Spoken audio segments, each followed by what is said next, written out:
Buenas tardes y bienvenidos a este nuevo webinar de la UPF Barcelona School of Management, en los que tenemos como objetivo reflexionar sobre los principales retos de distintos sectores profesionales y conectaros desde casa con expertos en cada ámbito. Esta semana analizaremos el futuro del sector legal y para ello contamos con Gonzalo Sibate, socio de Molins Defensa Penal, que estará acompañado de Eduard Grandío, antiguo alumno del máster en abogacía de esta casa, con quien conversará al final de su presentación. Antes de pasarle la palabra a Gonzalo, solo deciros que podéis ir lanzando vuestras preguntas a través del apartado Preguntas y Respuestas de esta plataforma para que después de su presentación pueda ir respondiendo a todas vuestras dudas y consultas. También tenéis habilitado la funcionalidad del chat para que podáis presentaros o podáis comentar cualquier cosa de vuestro interés. Muchas gracias y adelante, Gonzalo. Hola, buenas tardes a todos. En primer lugar, quiero dar las gracias a la UPF por permitirme estar con todos vosotros hoy hablando del futuro del sector legal, ¿no? Es relativamente difícil hablar del futuro del sector legal cuando nos encontramos todos inmersos en un cambio tan bestia y tan sustancial como el que va a suponer COVID-19 para muchas de las disciplinas que gobiernan nuestras vidas, entre ellas, obviamente, el sector legal, ¿no? Por ello, quisiera diferenciar de entrada lo que son los cambios que a priori ya se antojaban como necesarios y que ya se dibujaban en el horizonte desde hace mucho tiempo en el sector legal, y aquellos que posiblemente vengan provocados por la irrupción del coronavirus. Y en este sentido, yo creo que el coronavirus o COVID-19 va a suponer un acelerador para muchas de las tendencias que ya estaban presentes en la evolución de los despachos de abogados, ¿no? A día de hoy, todos vosotros estáis visualizando esta conferencia en remoto y también todos los abogados están trabajando en remoto. Se trata de un primer cambio muy obvio al que nos hemos visto todos obligados, pero que forma parte de ese nuevo paradigma de cómo se van a relacionar posiblemente los profesionales con sus clientes y los profesionales con otros profesionales y con las propias firmas en las que están trabajando, ¿no? De forma muy puntual, resulta también muy claro que COVID-19 va a suponer un aumento inmediato de la litigiosidad en muchos terrenos que, de no ser por la presencia de COVID-19, pues no tendrían por qué sustanciarse ahora, ¿no? Yo creo que todos hemos oído hablar de la necesidad de revisar las condiciones contractuales que regulan muchas de las relaciones económicas y mercantiles por las que se rigen particulares y empresas, véase arrendamientos, que es un caso muy obvio, tanto de particulares como de las empresas. Del mismo modo, oímos hablar de términos como geolocalización de nuestros móviles, de qué estamos haciendo, dónde podemos estar yendo. Se está empezando a vislumbrar un horizonte en el que posiblemente, a efectos de controlar la pandemia, estemos obligados a ceder nuestros datos a la administración de tal modo que se nos pueda monitorizar y saber dónde podemos dirigirnos y dónde no, para evitar mayores contagios, lo cual entra de lleno en la esfera de los derechos civiles, de los derechos personales de cada uno de nosotros y de los que esperaremos una ponderación y un buen uso por parte de la administración, ¿no? A su vez, la situación de total parálisis de la administración o casi total parálisis de la administración de justicia está obligando a buscar nuevas fórmulas de intermediación o de búsquedas alternativas de resolución de conflictos que se están dando ya, y hemos podido ver recientemente cómo organismos arbitrales se han visto también obligados a crear mecanismos rápidos de solución de conflictos que la justicia ordinaria en estos momentos, por su paralización, no podrían resolver. Yo creo que todo esto se produce en un marco donde, si nos remontamos un poco atrás, la justicia y la presencia de todos sus recursos y todos sus operadores y de los abogados en nuestras vidas es algo que se ha judicializado, ¿no? La vida hace 10, 15 años cuando oíamos hablar de justicia, posiblemente teníamos que referirnos a las crónicas de sucesos de los periódicos y, sin embargo, y diría que provocado en gran parte por la crisis económica, se ha judicializado todo en la vida pública, en los medios de comunicación, en nuestras conversaciones entre particulares, ¿no? De entrada, por ejemplo, casuísticas como la que han afectado a millones de ciudadanos, con las cláusulas suelo de los bancos, las reclamaciones contra entidades financieras, temas relacionados con derechos de los consumidores, la corrupción política, evidentemente, que irrumpió de una forma muy notable también a finales de la pasada década y a lo largo de toda esta década. El procés mismo, el procés de independencia de Cataluña en los 2 últimos años de una forma muy notable, han configurado un panorama donde ciertamente se ha judicializado la vida y en todos sus aspectos sociales, en sus aspectos familiares, en sus aspectos económicos, en sus aspectos políticos y más que nunca la palabra juez, la palabra apelación, la palabra abogado, la palabra querella, la palabra demanda están en la mesa de muchas de nuestras casas, ¿no? En casas en las que no estaban antes. Para que nos hagamos una idea del volumen que supone la judicialización en España de los asuntos comunes, solo el año pasado se produjeron en España 330 y pico mil resoluciones en lo que se refiere al ámbito laboral, 110.000 resoluciones de separaciones y de divorcios, unos 5.000 concursos de acreedores, unas 45.000 resoluciones judiciales sobre arrendamientos urbanos, 50 y pico mil ejecuciones hipotecarias y en el ámbito estrictamente penal han sido 400 y poco mil resoluciones judiciales en la esfera penal. La tasa de litigiosidad de España está en la actualidad en 133 asuntos, y hablo de datos del 2019, por cada 1.000 habitantes, lo cual da una idea de la enorme litigiosidad en la que está inmersa la sociedad española. Digamos que en el otro extremo, en el extremo en el exponente más claro de la litigiosidad podrían ser los Estados Unidos, donde constantemente se están viendo unas 120 millones de demandas de una población de unos 330, 340 millones de habitantes, ¿no? Ese enorme número de asuntos en España lo gestionan 12 jueces por cada 1.000 habitantes, que es un ratio muy reducido en relación a otros países de la Unión Europea. En concreto, somos el 4º país de la Unión Europea con menos jueces por habitante, y cada uno de esos jueces, para hacerse una idea del volumen que están obligados a gestionar y que explica en parte la lentitud de la que todos hemos oído hablar en el mundo de la justicia, gestiona alrededor de unas 1.200 controversias o litigios o demandas judiciales al año, de las cuales resuelven solo una cuarta parte cada año.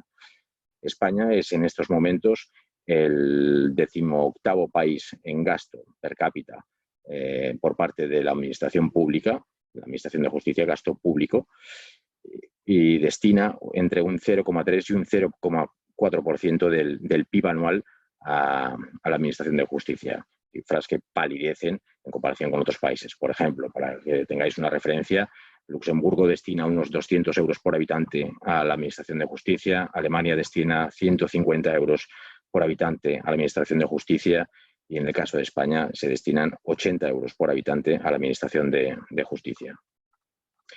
Como señalaba antes, y volviendo al sector legal o a los cambios que se dibujan a futuro en el sector legal, tienen su origen muy posiblemente en la crisis del 2008.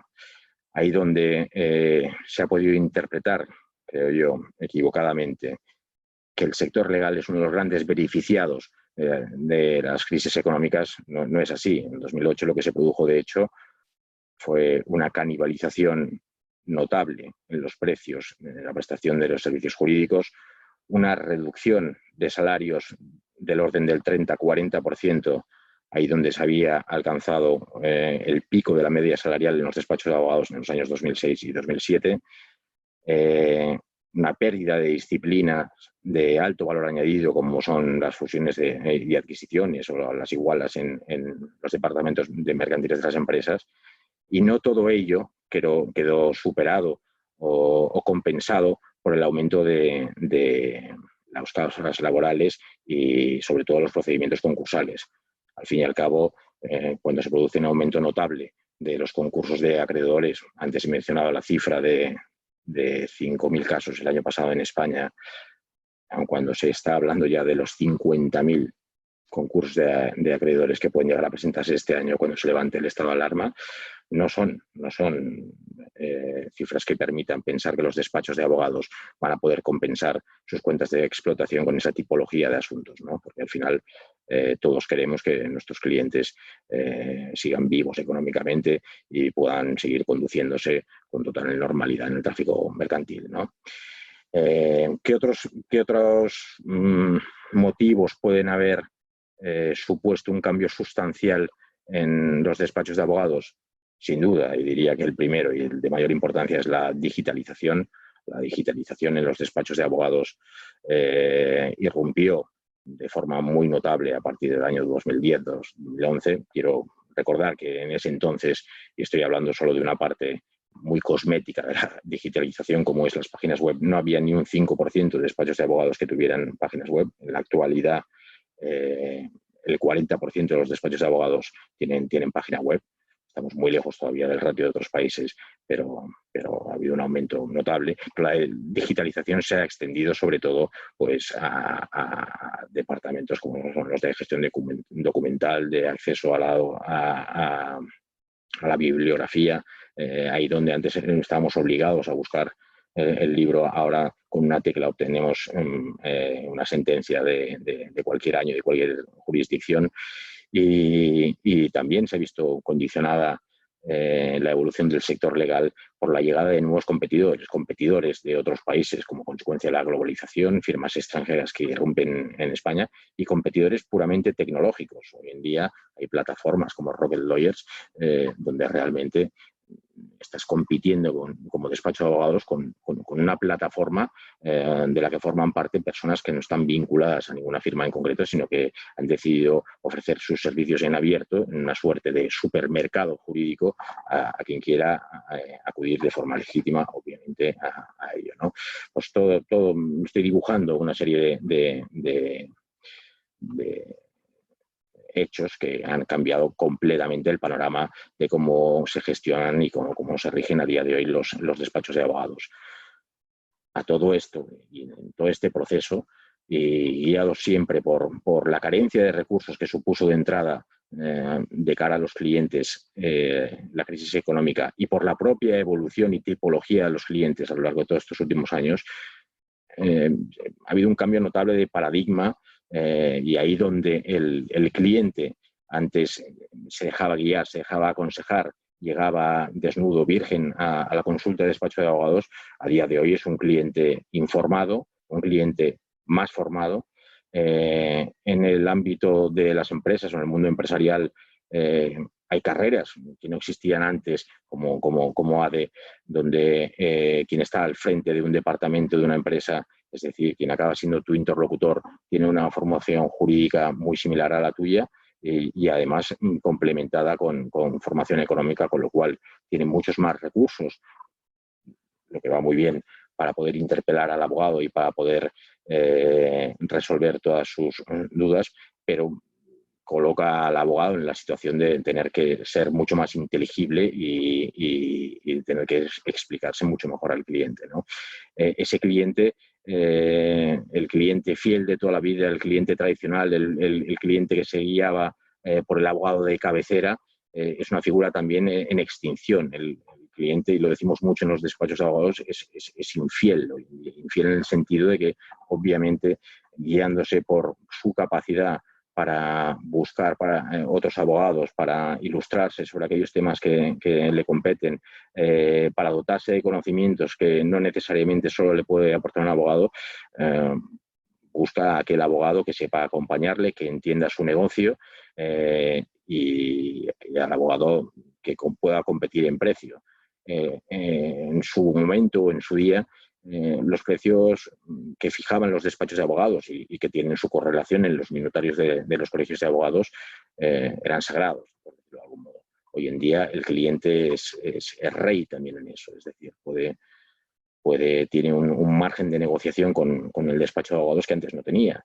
Con lo cual, al final tenemos delante un cliente mucho más formado, mucho más informado, con muchos más recursos para poder escoger entre un abogado u otro despacho de abogados y con la potencia que le da el decidir que si tu oferta de servicios no le parece competente o no le parece suficientemente competitiva en precio, pues se puede ir a muchos más escaparates de los que ponían antes, porque de entrada son mucho más accesibles, ¿no?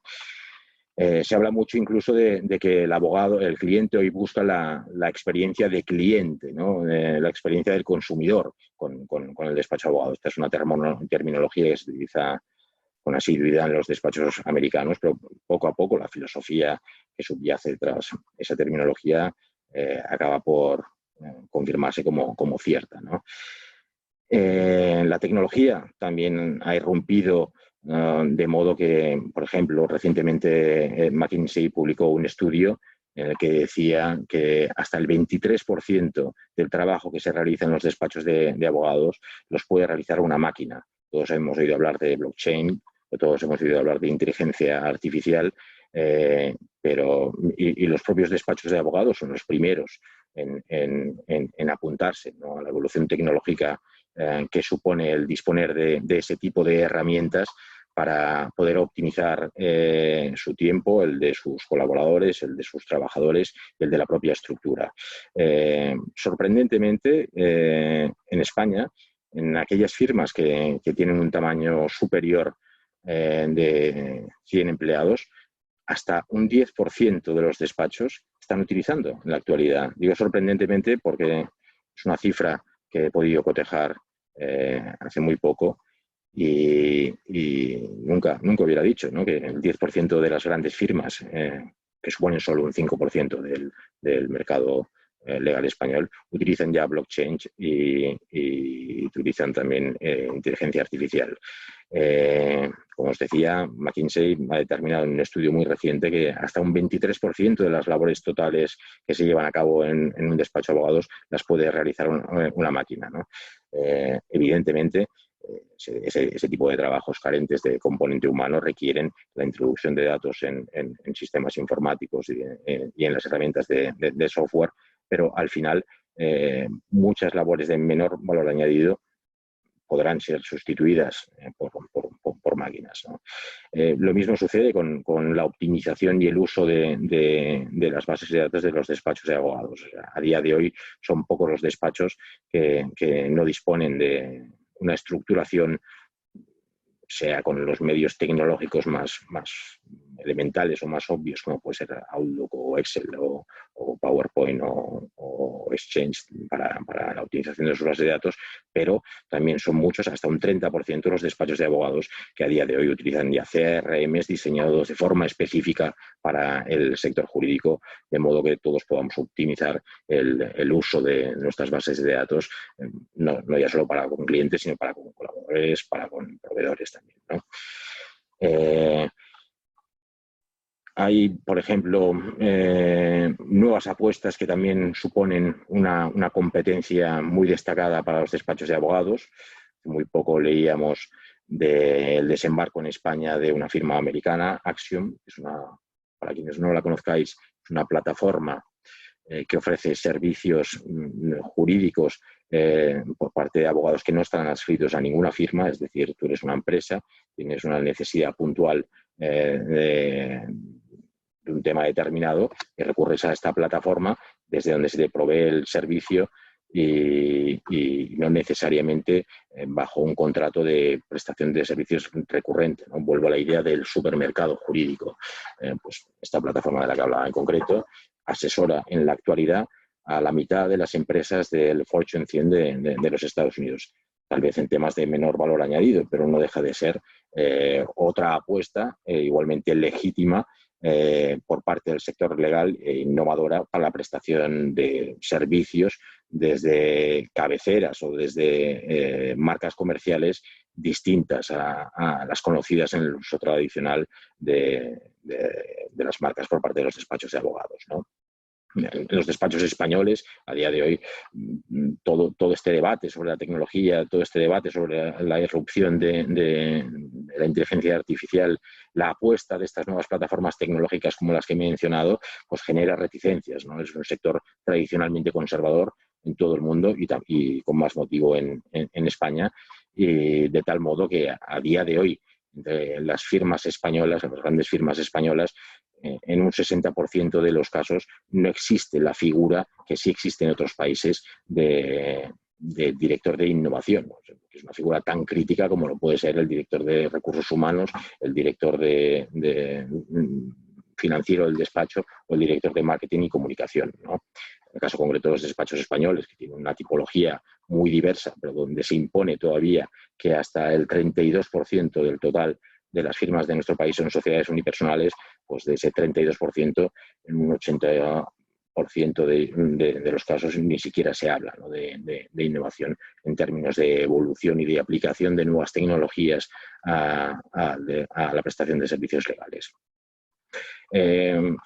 La irrupción de la tecnología es obvio que puede tener como contrapartida la deshumanización en la prestación del servicio jurídico, ¿no?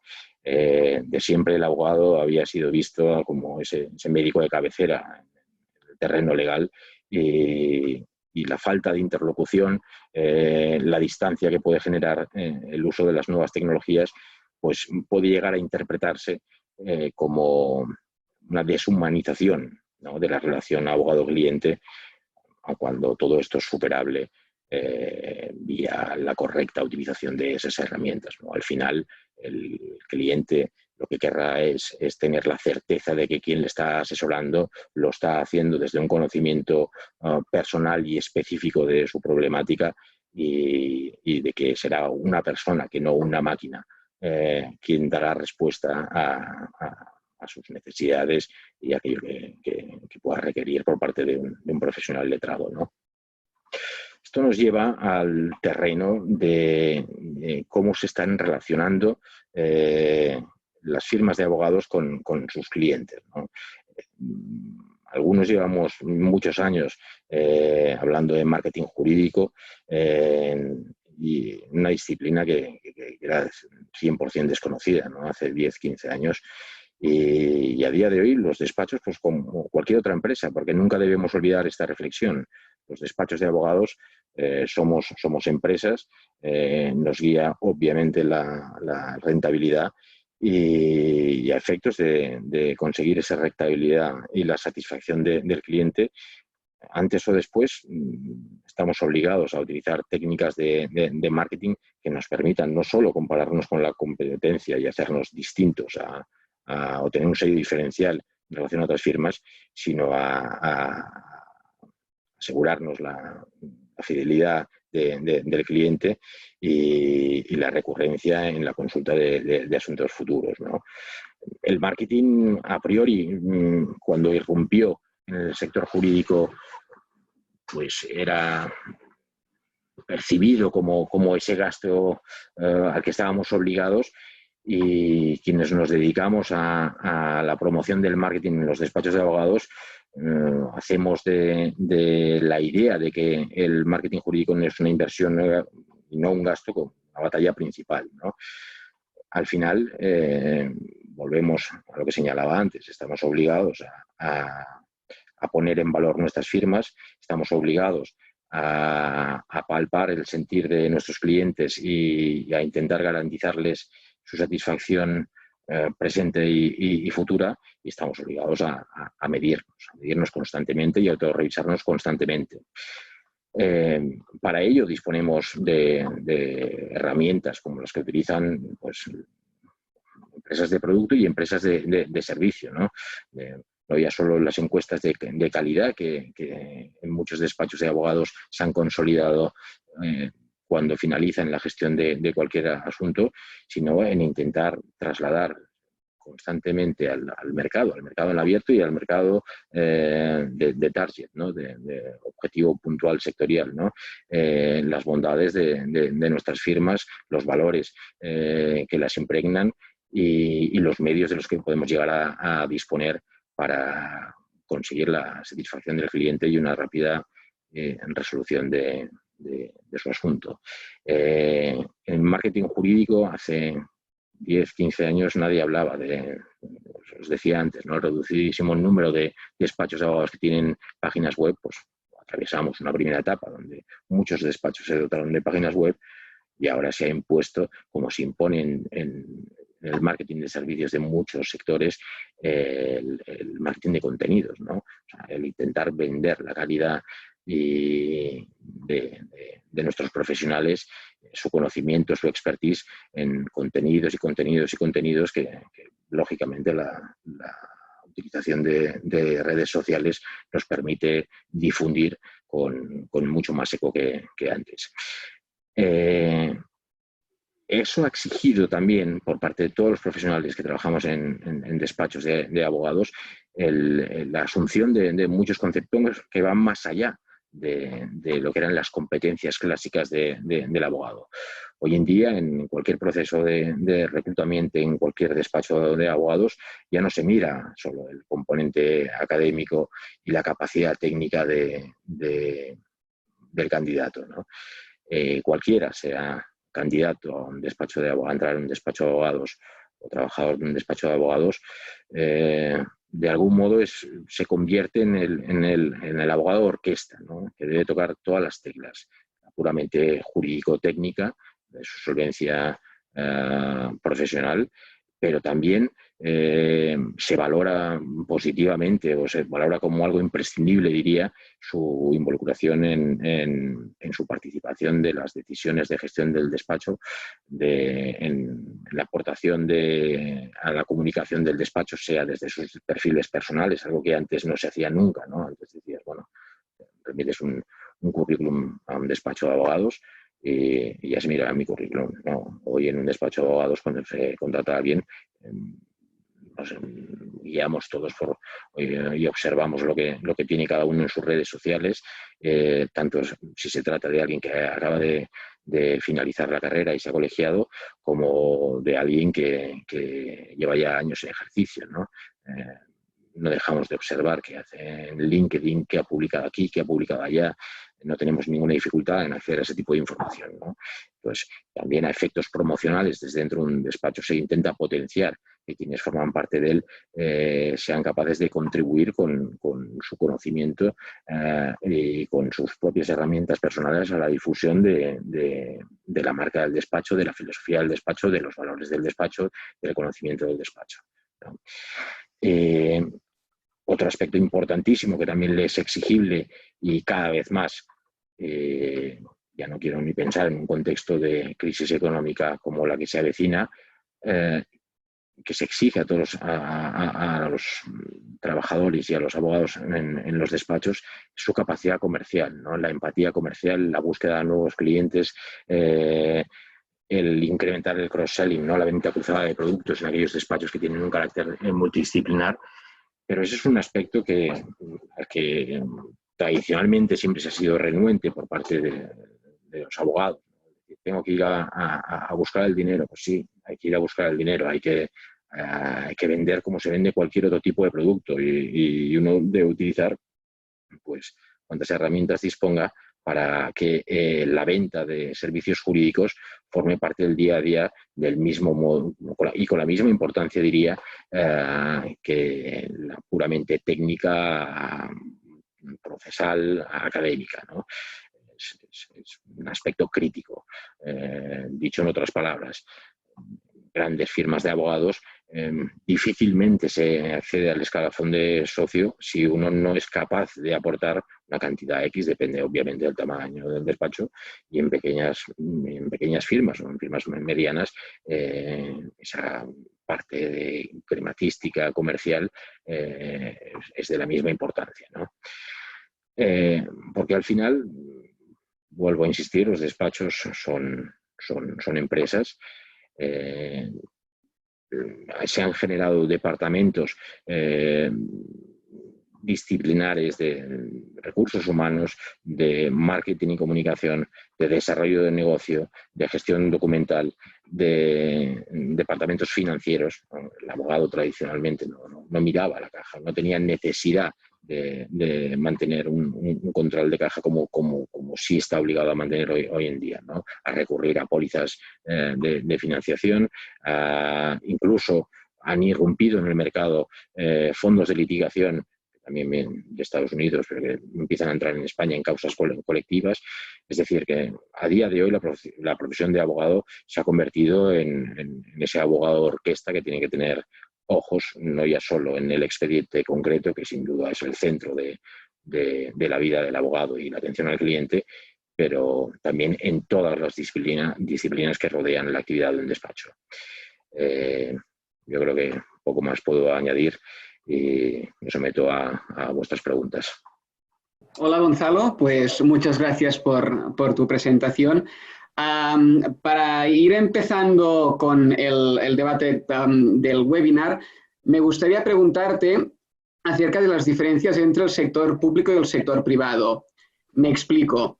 Cuando una persona está estudiando la carrera de Derecho, tarde o temprano tendrá que plantearse hacia dónde quiere dirigir su carrera profesional.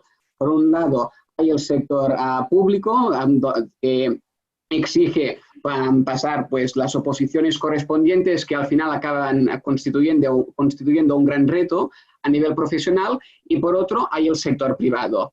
Y creo que hay mucha gente que acaba huyendo de este último, no tanto por lo que ha podido comprobar en primera persona, sino por lo que ha oído. Pues normalmente se atribuye al sector privado, por un lado, una alta competitividad y por otro, unos horarios complejos a la hora de conciliar la vida personal y laboral. Lo que al final, en última consecuencia, eso genera que mucha gente y con ello el potencial talento académico que puedan aportar no revierta en el sector privado, como por ejemplo en el despacho en el que usted trabaja, e intenta ir como mínimo en un primer momento en el sector público.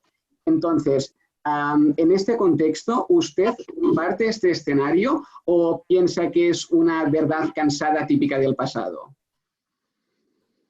Nunca he trabajado en el sector público, la verdad. A ver, por un lado, yo creo que uno de los grandes estigmas del sector privado que has mencionado es el de los horarios, ¿no?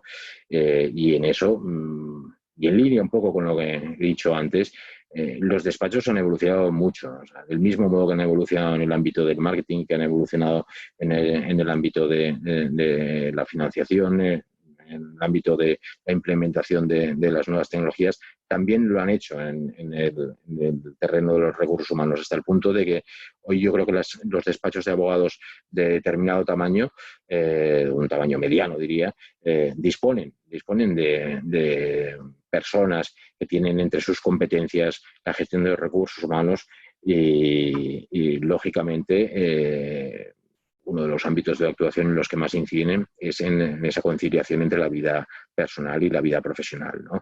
Esto que puede sonar a buenas palabras por parte de alguien que es miembro de un despacho de abogados, se puede argumentar con la realidad de lo que suceden y han sido pioneras en ellos en las firmas internacionales. Yo, de hecho, por ejemplo, Clifford Chance, Pricewaterhouse, firmas que históricamente tenían ese sello, ¿no? De la dificultad de poder desarrollar una carrera profesional y compaginarla con una vida personal, pues presumen de las políticas de conciliación, ¿no? Sí que es cierto que uno empieza a estudiar un expediente y ese expediente no acaba necesariamente a las 5 de la tarde o a las 6 de la tarde o a las 4 de la tarde y posiblemente el prurito personal de cada uno pues le obliguen en unas circunstancias a dejarlo depurado de tal modo que tenga que salir a una hora que no es la que fija el reloj, sino cuando se acaba el asunto. Pero yo creo que es cada vez más un debate más en retirada, ¿no?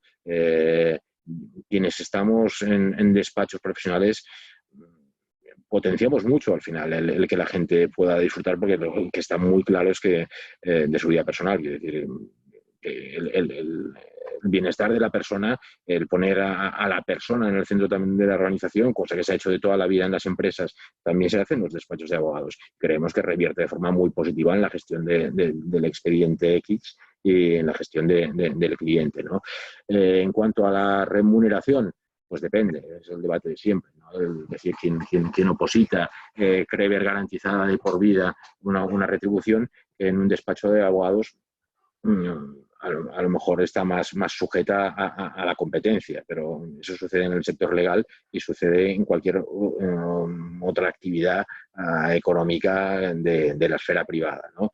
Y forma parte de las reglas del juego. O sea, lo que no existe es la no competitividad, y al decir competitividad no necesariamente estamos definiendo un escenario de canibalización de las personas en la prestación de servicios desde el ámbito jurídico, desde el ámbito privado, ¿no?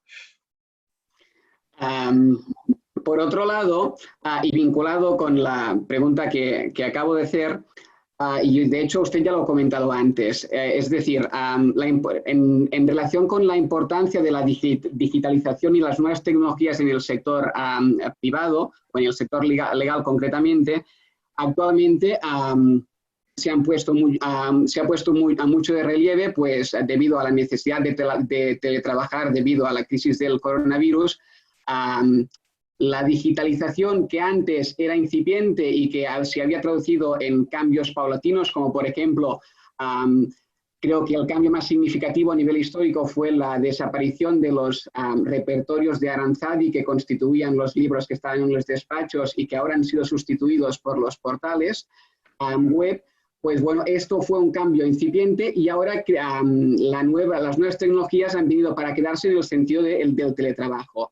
Y me gustaría preguntarle, por un lado, si cree que el teletrabajo conllevará, por un lado, que los despachos de abogados se reformulen en el sentido de que no se tenga la necesidad de ir presencialmente al despacho, sino que se pueda trabajar desde casa, con lo que potencialmente podría significar una mayor conciliación con la vida familiar. Y por otro, y siguiendo, insisto, en el tema del teletrabajo, si cree que en cuanto al cliente esto va a afectar. Es decir, usted ya lo ha comentado, pero me gustaría saber si cree que el trato personal y los beneficios que este conlleva en cuanto a confianza se refiere, si seguirá como hasta ahora o si directamente pues, habrá una deshumanización de la profesión a niveles a niveles que antes no nos podíamos haber imaginado. A ver, que la irrupción de coronavirus ha cambiado la prestación de servicios en los despachos de abogados. Ha cambiado la forma en que nos organizamos, ciertamente. Eso está claro, ¿no?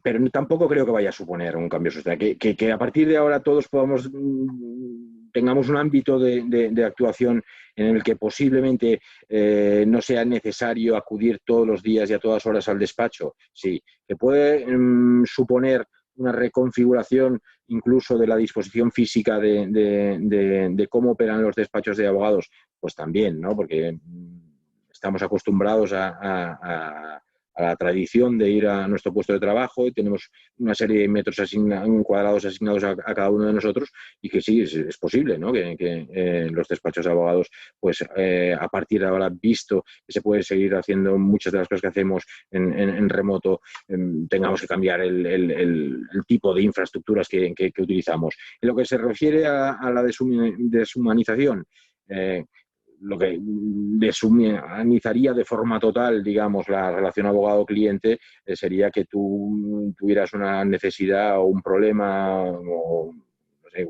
cualquier asunto y no tuvieras contacto nunca con una persona. Esto sucede, por ejemplo, a día de hoy existen plataformas que te permiten interponer un monitorio sin hablar nunca con una persona, ¿no? La reclamación de cantidad y utilizas una máquina que incluso te presenta los escritos en los juzgados. ¿Eso es deshumanizar? Pues no lo sé. Si lo que quieres es reclamar una pequeña cantidad, tal vez ahí el factor humano de la relación directa con el abogado no resulte tan imprescindible, sino más cómoda.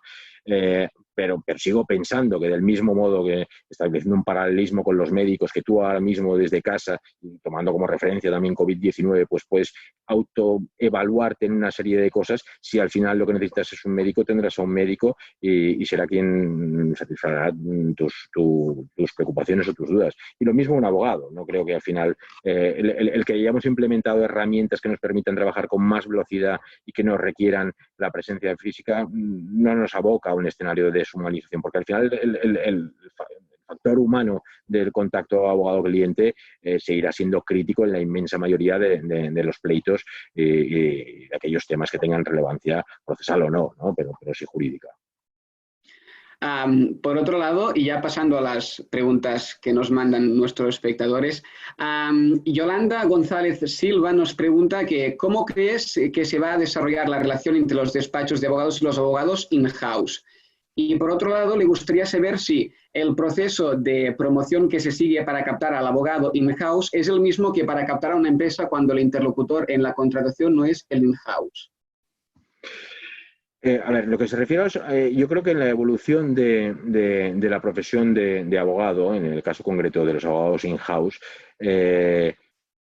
se da ese mismo componente que definía antes de la necesidad del abogado de orquesta, ¿no? En el caso del abogado in-house es el abogado que conoce, el abogado de ASEAT, pues muy posiblemente conozca cómo se fabrica un tornillo de una rueda, de un neumático de SEAT, ¿no? Conoce el funcionamiento productivo de la empresa, conoce la filosofía de la empresa, conoce el departamento de calidad de la empresa, conoce incluso los recursos financieros con los que cuenta y los que dispone la empresa, conoce el perfil del trabajador óptimo para la empresa, ¿no?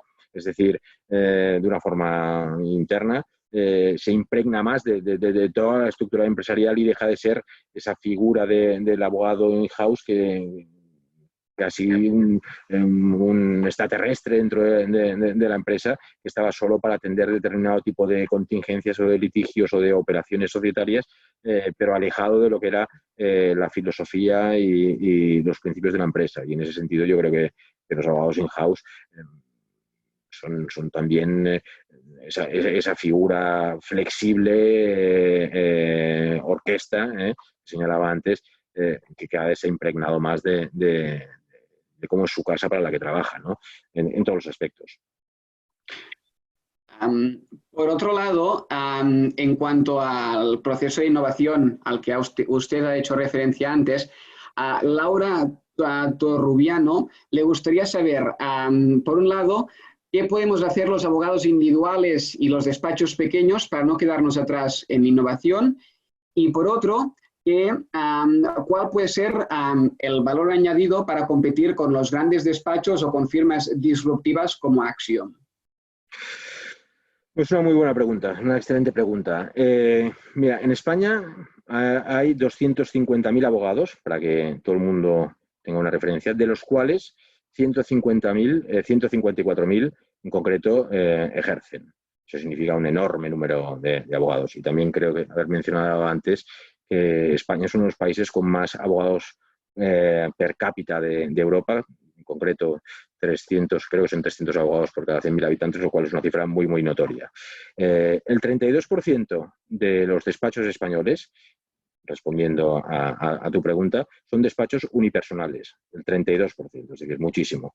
Y un 50% adicional, es decir, hasta un 80%, son despachos formados por entre 2 y 9 empleados, incluidos abogados y estructura administrativa. Es decir, que el 80% de los despachos españoles tienen menos de 9 trabajadores en total.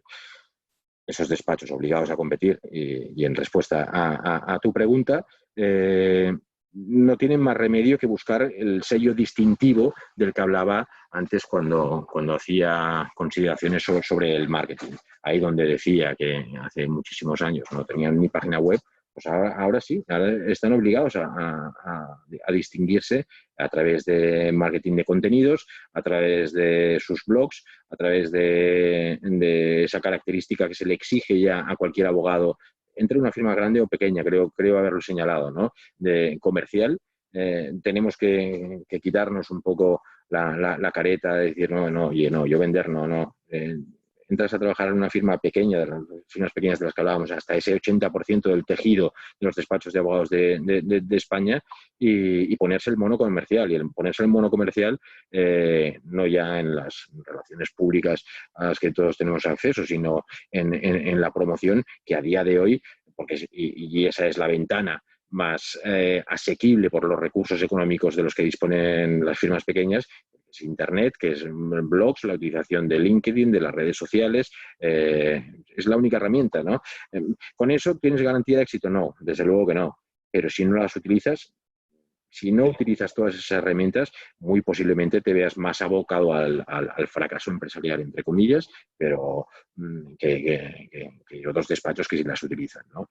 Yo creo que es el único terreno, en la medida que Internet es un escaparate brutal y abierto a todo el mundo, en el que puedes intentar competir y sacar la cabeza. Es decir, quiero que se conozca en mi despacho, bien porque hago un buen posicionamiento SEO, bien porque soy capaz de desarrollar una estrategia de contenidos, bien porque sé mimar a mis clientes y les informo habitualmente de novedades legislativas o novedades jurisprudenciales o novedades que pueden tener que ver con su actividad, porque me doto de información y de contenidos y de herramientas para poder distribuir esa información, pero son las únicas opciones de las que disponen las firmas de tamaño mediano. Esas y la especialización. En el mundo de la prestación de los servicios jurídicos, la especialización o el concepto boutique, digamos, siempre ha tenido un valor añadido que se traduce lógicamente en precio, ¿no?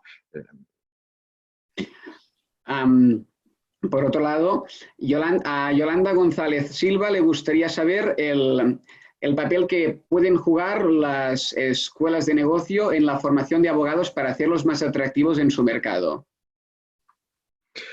Yo creo que las escuelas de negocio, en paralelo a esas exigencias a los profesionales, son muy conscientes de qué tipo de profesional y con qué tipo de formación debe acabar uno la carrera. Antes, cuando hablábamos de la irrupción de la tecnología en los despachos de abogados, pues mira, de las 100 universidades más conocidas de los Estados Unidos en Derecho, 43, es un dato que leí hace muy poco, 43 incorporan la asignatura de abogado tecnológico programador como optativa en sus estudios, ¿no? Y yo creo que esa es una tendencia que también llegará aquí. O sea, a día de hoy se exige eso o se exigirá eso del mismo modo que hace unos años se exigía el conocimiento de idiomas. Hace 20 años nadie hablaba idiomas en las universidades españolas o no formaban parte de los planes académicos, y ahora observamos como los idiomas, que es un factor que ya ni lo he mencionado por lo que tiene de obvio, pues forman parte de los programas académicos de muchísimas de las carreras en las que estudian los futuros abogados, ¿no? Por otro lado, Alberto López Rodo nos pregunta, desde la perspectiva práctica del ejercicio de la abogacía, si cree que los precios y las tarifas se verán sustancialmente afectados por una previsible reducción de costes en el sector, debido sobre todo a la crisis del coronavirus que estamos viviendo. A ver, buscando un paralelismo con lo que sucedió en el 2008, se produjo entonces una canibalización, y creo que la palabra es la acertada, de los precios. Sí, se produjo una bajada muy sustancial de los precios, pero creo que de eso el sector legal sacó una lección. Siempre llega o puede estar llegando como empresas que son al mundo del management y de la gestión un poquito más tarde que el resto de las empresas, o empresas que tienen una tradición de gestión más asentada, pero se tomó nota de que aquello que se produjo entonces, es decir, esa caída de precios, es algo que no debe repetirse, Porque cuando bajan los precios es muy, muy, muy difícil, como sucede en todo. Tú estás acostumbrado a comprarte, antes unos vaqueros costaban, pues no lo sé, no tengo ni idea, hace mucho que no me compro vaqueros, pero 100 y ahora de repente cuestan 20 si te vas a no sé qué tienda. Pues como en todos. Y en los abogados, los servicios jurídicos pasa lo mismo. ¿Es previsible una caída de precios? Absolutamente previsible. Los propios operadores del sector jurídico, yo recuerdo perfectamente la crisis del 2008, cuando empezaron a salir anuncios en Internet de divorcios por 300 euros. Pues, yo creo que los propios operadores y los propios abogados son los primeros, ¿no?, que deberían dignificar su profesión y ser conscientes de que ahí donde es legítima la batalla en precios, en un mercado de escasez de recursos, por un lado hay que mirar la imagen de la profesión y sobre todo, cómo evitar que a futuro, cómo evitar esa caída de precios que se consolide, ¿no?, y que a futuro no podamos recuperarla. Dicho de otro modo, aquellos despachos que no quiero hablar de nuestro despacho en concreto, pero sí conozco muchos despachos donde el debate sobre qué hacer con los precios se ha resuelto diciendo vamos a bajar muy poquito los precios o poco los precios. Vamos a intentar ahí donde podamos financiar si es necesario al cliente, pero no machaquemos el producto, no machaquemos el servicio, no... es un error, es claramente un error difícilmente reversible, ¿no? Los despachos también tienen una cultura financiera que antes no tenían, antes lo he mencionado. Los despachos antes no se endeudaban, los despachos no querían oír hablar de pólizas de crédito, porque quienes estaban al frente de los despachos son sus propietarios, los socios, pero no querían estarlo tanto al frente cuando se trataba de financiarse, ¿no? Y ahora sí, yo creo que los despachos están obligados a regirse también en esto como empresas. Es decir, si es necesario dotarnos de medios de financiación que nos permitan, entre otras cosas, como una herramienta marketingiana, no rebajar los precios, yo al menos soy un firme defensor de que no debemos volver a canibalizar los precios como ya sucedió en el pasado. Lógicamente el mercado ahora nos abocará a una bajada porque habrá una escasez de recursos notable, pero estamos hablando de un catacrack distinto de todo lo que hemos visto antes, pero como filosofía en general creo que es un error. Creo que es un error el bajar de una forma agresiva los precios como herramienta de captación. Por otro lado, y siguiendo con el tema del coronavirus que ya hemos tratado, Laura nos pregunta ¿cuál crees que es la lección que pueden sacar los despachos de abogados de esta crisis? De la que todavía no ha llegado. Sí, de la incipiente crisis que previsiblemente va a llegar. Pues posiblemente mentalizarse de que son como cualquier otra empresa. Yo creo que esta lección ya la aprendí, yo creo que la aprendió el sector legal, de verdad que la aprendió.